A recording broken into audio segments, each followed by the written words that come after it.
Guys what's up, welcome back to my YouTube channel. तर आज आहे गणेश चतुर्थी आणि आज आमच्या कॉलेजमध्येच बाप्पा बसणार आहे. तर मी तुम्हाला दाखवते की कॉलेजमध्ये कसं बाप्पा बसतो वगैरे आपण बघूया. तर गाईज ही आहे माझी रूममेट रिया आणि ही माझी रूममेटच नाही तर फॅमिली पण आहे. बघा किती छान दिसते. मला हिचा ड्रेस खूप आवडतो. काय सांग मी कशी दिसते? छान एकदम गंदी दिसते. बेकार जळते काही जळत वगैरे नाही, पण छान दिसते आणि तू पण छान दिसते. चला मग आता तुम्हाला कॉलेजमध्ये भेटू. बाय बाय बाय कर. तर हे गाईज हे आहे माझ्या कॉलेजचं कॅम्पस.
तर गाईज आमची गणेश चतुर्थी अशी होती. तर तुमची कशी होती? आमच्या कॉलेजमध्ये असं छोटंसंच करतात.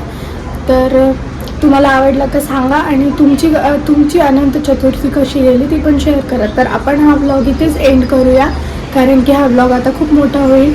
मग आम्ही घरी आलो, बाप्पा बसले, प्रसाद वगैरे खाल्ला. प्रसाद तर मी शूट नाही केला, बट घरी आलो, मग आम्ही आराम केला, जेवलो वगैरे. आणि मग मी आता व्लॉग इथेच एंड करते. तुम्हाला मी माझ्या पुढच्या व्लॉगमध्ये भेटेल. तर तोपर्यंत बाय बाय.